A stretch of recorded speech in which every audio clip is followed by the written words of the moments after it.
जगन्नाथपुरी की पौराणिक कथाएँ। माना जाता है कि भगवान विष्णु जब चारों धामों पर बसे अपने धामों की यात्रा पर जाते हैं तो हिमालय की ऊंची चोटियों पर बने अपने धाम बद्रीनाथ में स्नान करते हैं। पश्चिम में गुजरात के द्वारिका में वस्त्र पहनते हैं, पुरी में भोजन करते हैं और दक्षिण के रामेश्वरम में विश्राम करते हैं। द्वापर के बाद भगवान श्री कृष्ण पुरी में निवास करने लगे और बन गए जग के नाथ अर्थात जगन्नाथ। पुरी का जगन्नाथ धाम चार धामों में से एक है। यहाँ भगवान जगन्नाथ बड़े भाई बलभद्र और बहन सुभद्रा के साथ विराजते हैं। हिंदुओं की प्राचीन और पवित्र 7 नगरियों में पुरी उड़ीसा राज्य के समुद्री तट पर बसा है। जगन्नाथ मंदिर विष्णु के 8वें अवतार श्री कृष्ण को समर्पित है। भारत के पूर्व में बंगाल की खाड़ी के पूर्वी छोर पर बसी पवित्र नगरी पुरी उड़ीसा की राजधानी भुवनेश्वर से थोड़ी दूरी पर है। आज का उड़ीसा प्राचीन काल में उत्कल प्रदेश के नाम से जाना जाता था। यहाँ देश की समृद्ध बंदरगाहें थी, जहाँ जावा, सुमात्रा, इंडोनेशिया, थाईलैंड और अन्य कई देशों का इन्हीं बंदरगाह के रास्ते व्यापार होता था। पुराणों में इसे धरती का बैकुंठ कहा गया है। यह भगवान विष्णु के 4 धामों में से एक है। इसे श्री क्षेत्र, श्री पुरुषोत्तम क्षेत्र, शाक क्षेत्र, नीलांचल, नीलगिरी और श्री जगन्नाथपुरी भी कहते हैं। यहाँ लक्ष्मीपति विष्णु ने तरह तरह की लीलाएं की थी। ब्रह्मा और स्कांद पुराण के अनुसार यहाँ भगवान विष्णु पुरुषोत्तम नीलमाधव के रूप में अवतरित हुए और सबर जनजाति के परम पूज्य देवता बन गए। सबर जनजाति के देवता होने के कारण यहाँ भगवान जगन्नाथ का रूप कबीलाई देवताओं की तरह है। पहले कबीले के लोग अपने देवताओं की मूर्तियों को कष्ट से बनाते थे। जगन्नाथ मंदिर में सबर जनजाति के पुजारियों के अलावा ब्राह्मण पुजारी भी है। ज्येष्ठ पूर्णिमा से आषाढ़ पूर्णिमा तक सबर जाति के देवतापति जगन्नाथ जी की सारी रीतियाँ करते हैं। पुराण के अनुसार नीलगिरी में पुरुषोत्तम हरि की पूजा की जाती है। पुरुषोत्तम हरि को यहाँ भगवान राम का रूप माना गया है। सबसे प्राचीन मत्स्य पुराण में लिखा है कि पुरुषोत्तम क्षेत्रों की देवी विमला है और यहाँ उनकी पूजा होती है। रामायण के उत्तराखंड के अनुसार भगवान राम ने रावण के भाई विभीषण को अपने इक्ष्वाकु वंश के कुल देवता भगवान जगन्नाथ की आराधना करने को कहा। आज भी पुरी के श्री मंदिर में विभीषण वंदना की परंपरा कायम है। स्कंद पुराण में पुरी धाम का भौगोलिक वर्णन मिलता है। स्कंद पुराण के अनुसार पुरी एक दक्षिणवर्ती संघ की तरह है और ये 5 कोस यानी 16 किलोमीटर क्षेत्र में फैला है। माना जाता है कि इसका लगभग 2 कोस क्षेत्र बंगाल की खाड़ी में डूब चुका है। इसका उत्तर दिशा में है समुद्र की सुनहरी रेत, जिसे महादोदी का पवित्र जाल धोता रहता है। सिर वाला क्षेत्र पश्चिम दिशा में है, जिसकी रक्षा महादेव करते हैं। संघ के दूसरे घेरे में शिव का दूसरा रूप ब्रह्मा कपाल मोचन विराजमान है। माना जाता है कि भगवान ब्रह्मा का एक सिर महादेव की हथेली से चिपक गया था और वो वहीं आकर गिरा था। तभी से यहाँ पर महादेव की ब्रह्मा रूप में पूजा करते हैं। संघ के तीसरे वृत्त में माँ विमला और नाभि स्थल में भगवान जगन्नाथ रथ सिंहासन पर विराजमान है। मंदिर का इतिहास। इस मंदिर का सबसे पहला प्रमाण महाभारत के वन पर्व में मिलता है।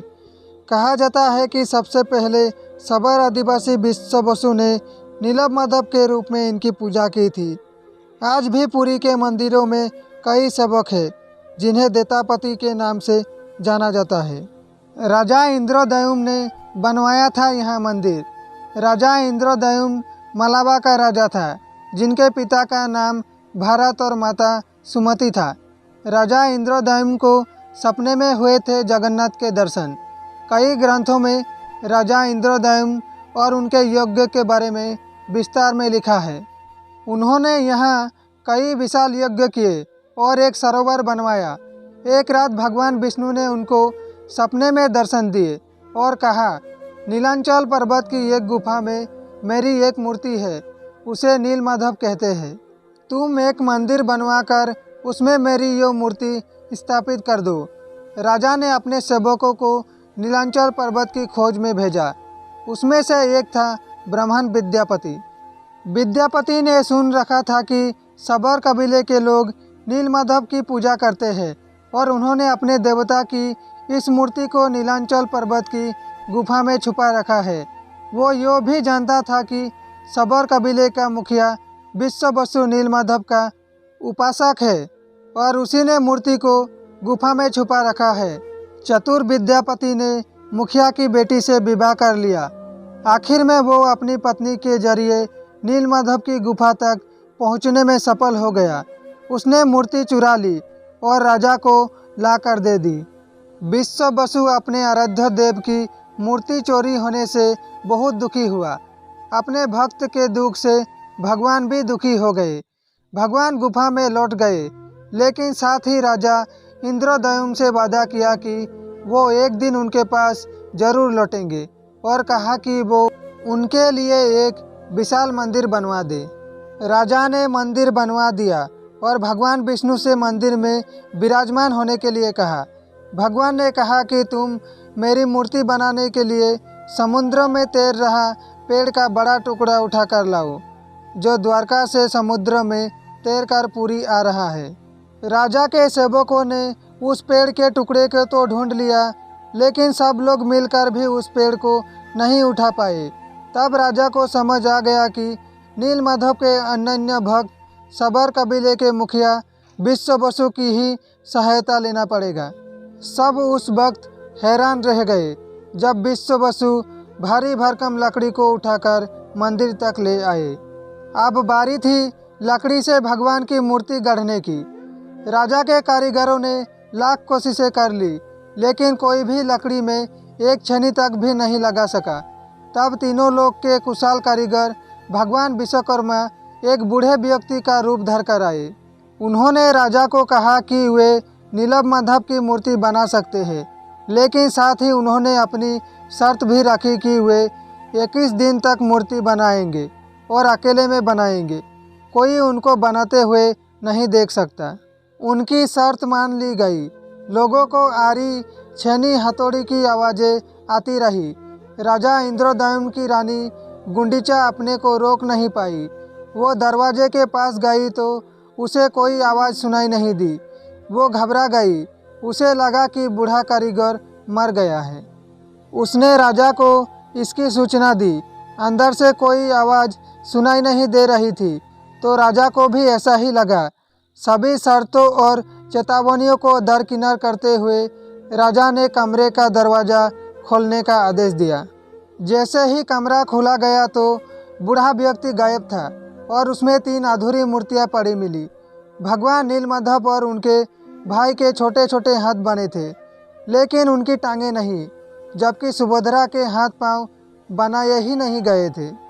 राजा ने इसे भगवान की इच्छा मानकर इन्हीं अधूरी मूर्तियों को स्थापित कर दिया। तब से लेकर आज तक तीनों भाई बहन इसी रूप में विद्यमान हैं। वर्तमान में जो मंदिर है वो 7वीं सदी में बनवाया था। हालांकि इस मंदिर का निर्माण ईसा पूर्व 2 में भी हुआ था। यहाँ स्थित मंदिर 3 बार टूट चुका है। 1174 ईस्वी में ओडिशा शासक आनंग भीमदेव ने इसका जीर्णोद्धार करवाया था। मुख्य मंदिर के आसपास लगभग 30 छोटे छोटे मंदिर स्थापित हैं। तो दोस्तों, क्या आपको पहले जगन्नाथपुरी के बारे में ये सब पता था? हमें कमेंट में ज़रूर बताइए। नमस्कार।